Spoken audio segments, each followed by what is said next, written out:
Today we're going to be taking a look at an X370 board that has the quality, has the aesthetics, and of course has the RGB. Stay tuned.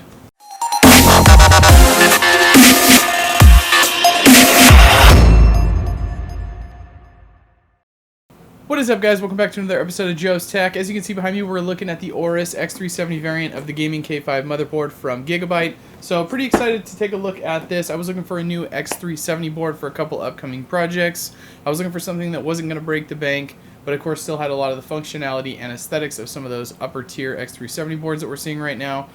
So I somehow found this board and I decided to pick it up, and I wanted to go ahead and share it with you guys. So that being said, why don't we go ahead and open it up and see what you actually get with the board, and we can kind of go through some of the specs, and I'll let you guys know what my thoughts are, I guess, before we end the video.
Hopefully you guys enjoyed that unboxing, and hopefully it answered any questions you guys had about what comes with the board. So let's get into some details about the board, and of course if you guys are interested in checking out this board any further, I'll go ahead and leave a link in the description below as always. Now, as far as expansion goes on this board, you have one PCI Express 3.0 by 16 slot and one PCI Express 3.0 by 8 slot. Now keep in mind, if you guys do decide to run like an SLI or a Crossfire configuration, both of those slots are going to drop down to a by 8 mode. But if you're only running a single card, you want to make sure you actually get the card in the correct slot, which is going to be designated a PCI Express 3.0 by 16 slot. Now, in addition to that, you get one PCI Express 2.0 by 16 slot and 3 PCI Express by 1 slots. Now, moving on to storage, you have 8 6 gigabit per second SATA connections, you have 2 SATA Express connections, and then you do have one M.2 slot on this board, which it would be nice if it had 2, but you know, one is going to have to do for this price point. Now, moving on to memory, like most other X370 boards out there, you have 4 DIMM slots which can be run in dual channel mode, and of course support up to 3200 megahertz RAM. Now, as far as additional connectivity goes on the board itself, you have 2 USB 3.1 Gen 1 headers, 2 USB 2.0 headers, you have your front panel audio connections, there's an RGBW header, which is something that all boards don't necessarily have, and that allows you to do RGB plus white or RGB plus UV connection, which is pretty cool.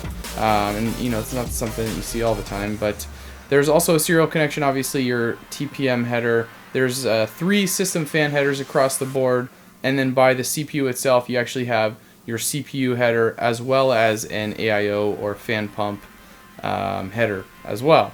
You'll also find one more RGB header near the CPU, which I think is aimed at the Wraith coolers from AMD. So if you do have an RGB capable CPU cooler, you can actually connect into that and use RGB controls using the Gigabyte software. Now, moving towards the rear I/O, you'll see your PS2 connections, one HDMI connection, one 1 gigabit per second RJ45 connection, one USB 3.1 Gen 2 Type C port, 3 USB 3.1 Gen 2 Type A ports, 6 USB 3.1 Gen 1 ports, one optical connection, and then of course your typical audio jacks.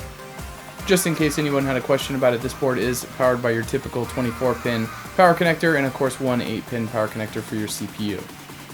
So a few things that I wanted to mention that mostly are aesthetic, but you know, I think they're kind of important to bring up, is that for this kind of price point of board in the X370 tier, it seems like it's kind of difficult to get a color neutral board. So if you're somebody that's looking for you know, something that's not going to be really flashy, or maybe you know, maybe you have a specific color theme in mind and you don't want to have red in your motherboard or white in your motherboard, I think this is really a good option as well. Obviously there's RGB covering everything on this board, but obviously you can turn that stuff off. You don't necessarily have to have it running.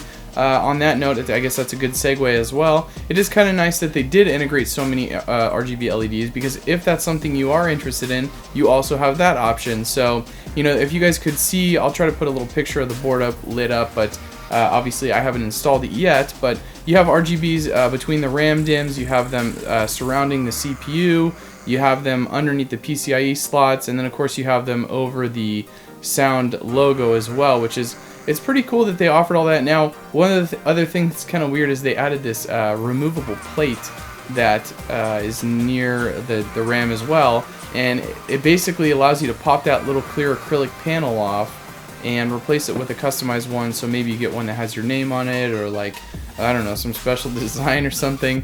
So I'm sure somebody's gonna come up with a cool business design and create these little acrylic placards, and you know, you could order them and do something crazy, I guess. But for me, I'm just gonna leave it on there and stick with whatever came with it. So aside from that, the only other thing to mention is the price of this board itself. The MSRP is $169 US, which is pretty reasonable. And of course, if you buy it right now, they also have a $20 rebate, which I don't think this is the first time they've done that. They've offered the rebate as well in the past, and hopefully they'll offer it again in the future. But for 150 bucks, you really can't beat this board. There is a couple other boards out there that are very similar, but there's a few features that this one has that I think just kind of brings it one step ahead, and a lot of it again is the aesthetic, but I definitely think it was worth the cost. The board seems to be very durable. It has been a crazy last like 2 weeks, so I haven't even had a chance to power this motherboard on, but I have 2 of them in my house right now, and that's because I got some cool projects coming up. If you guys do want to see how this board performs,